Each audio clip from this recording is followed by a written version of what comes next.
Ever wondered what happens when music collides with comedy in a cinematic symphony? Enter A Song is Born, a 1948 film that throws you into a world where laughter, shock, and sadness take center stage. With a plethora of roles to choose from, which one stole the show for you? This musical comedy brings together a star-studded cast, delivering a mix of funny, shocking, and heart-wrenching moments. Stay tuned, as there are plenty of lesser-known facts and anecdotes about this cinematic gem that might just surprise you. Who knew a movie could pack such a punch of emotions and entertainment? So, which role tickled your funny bone or tugged at your heartstrings? With moments that range from hilarious to jaw-dropping, A Song is Born is a roller coaster of cinematic experiences. The screen comes alive with a unique blend of music and humor, leaving you with a treasure trove of memories to explore. What's your most cherished memory or personal experience related to this classic film? We'd love to hear your stories and memories in the comments below. Share your thoughts and let the conversation begin. After all, a good story is best enjoyed when it's shared. Keep watching for more funny, shocking, and sad facts about A Song is Born, a cinematic masterpiece that strikes all the right chords. Tired Remake is Howard Hawks' revisit to his earlier work, an outright remake of a film he made in the 1930s. Drawing from the same Billy Wilder story that inspired Ball of Fire, A Song is Born transforms the literary main character played by Gary Cooper into a musical historian portrayed by Danny Kaye. Initially, the shift from literary to musical seems promising, offering a livelier subject for cinematic exploration. However, as the narrative unfolds, the energy wanes and the movie becomes somewhat lackluster. Notably, Danny Kaye, a renowned singer, refrains from singing due to personal reasons, affecting the overall vitality of the performance. Howard Hawks' involvement is characterized as motivated purely by financial considerations, resulting in a less than satisfactory experience for him. The first part of the film is dominated by music, featuring professors playing classical pieces to accompany an encyclopedia. The exploration of the evolution of music from African tribal beats to contemporary jazz stands out as a highlight. Yet, this dynamic phase comes to an abrupt end, and the plot takes center stage, revealing a lack of conviction. Interestingly, the introduction of Honey's boyfriend, the gangster Tony Crow, occurs well into the movie. Represented by his two goons, the gangster subplot intermittently surfaces, often overshadowed by the musical elements. However, when the plot asserts itself, it lacks the necessary depth and engagement. The casting choice of Danny Kaye, while potentially fitting for a comedic introvert, doesn't fully capitalize on his abilities. Kaye's morose and unfunny portrayal, influenced by his real-life divorce, hampers the film, particularly in establishing a convincing emotional connection between Frisbee and Honey. As the final act unfolds, issues persist, including the underdeveloped characterization of the professors and the neglect of small details. The engagement ring subplot, a crucial driver in the original, loses its significance in this adaptation. Despite these shortcomings, a moment involving music stands out in the climax, reminiscent of a similar scene in Ball of Fire.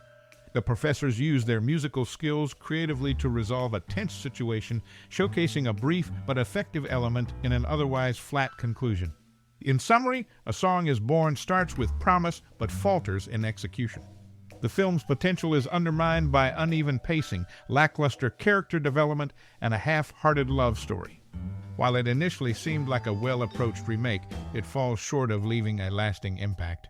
In the late 1940s, the film world saw the blending of music and comedy in a symphony titled A Song is Born. Stemming from Howard Hawks' earlier work, this 1948 production took a unique journey, evolving from a literary tale into a musical exploration led by the talented Danny Kaye. Kaye, a well-known singer with a career dating back to the 1920s, reached his peak success later in life. Interestingly, he chose not to sing in A Song is Born for personal reasons, casting a shadow over the film's vitality. The initial promise of a lively transition from literary to musical loses momentum, contributing to an overall underwhelming experience. The characters like Honey's boyfriend and the gangster Tony Crow are introduced, but the gangster subplot sporadically surfaces, often overshadowed by the musical elements. Despite the movie's emphasis on music, the professor's exploration of the evolution of music from African tribal beats to contemporary jazz stands out as a highlight, though it is short-lived. However, as the plot unfolds, issues persist, including uneven pacing, lackluster character development, and a half-hearted love story.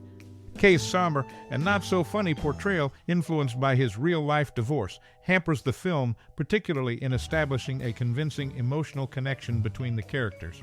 In the final act, a musical moment in the climax stands out, reminiscent of a similar scene in Hawke's earlier work. The professors creatively use their musical skills to resolve a tense situation, providing a brief but effective element in an otherwise flat conclusion.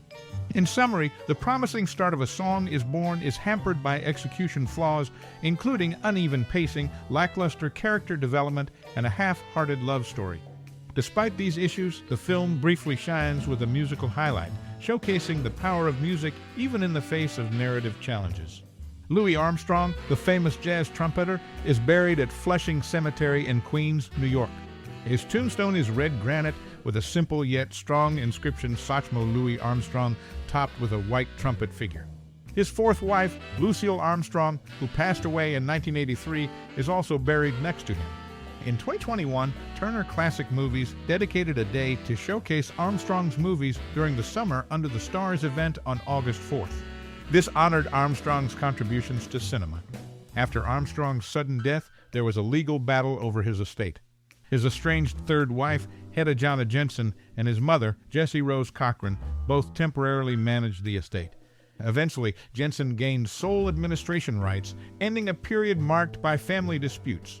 Analyzing A Song is Born, it's clear the film faced challenges. Howard Hawks tried to turn a literary tale into a musical, but it didn't work well. Danny Kaye, a well-known singer, played the lead but didn't sing, which affected the film's energy.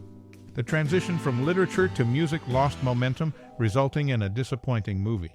Introduction of characters like Honey's boyfriend, the gangster Tony Crow, added layers to the story. However, the gangster subplot occasionally surfaced, overshadowed by the musical elements. Despite issues like uneven pacing and weak character development, the exploration of music evolution from African tribal beats to contemporary jazz was a brief but interesting highlight. The film had ongoing problems, including pacing issues, weak character development, and a half-hearted love story. Kaye's serious portrayal, influenced by real-life struggles, made it hard to connect emotionally with the characters.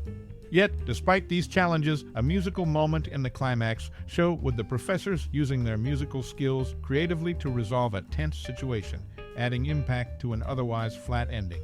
In summary, A Song is Born had potential but failed in execution.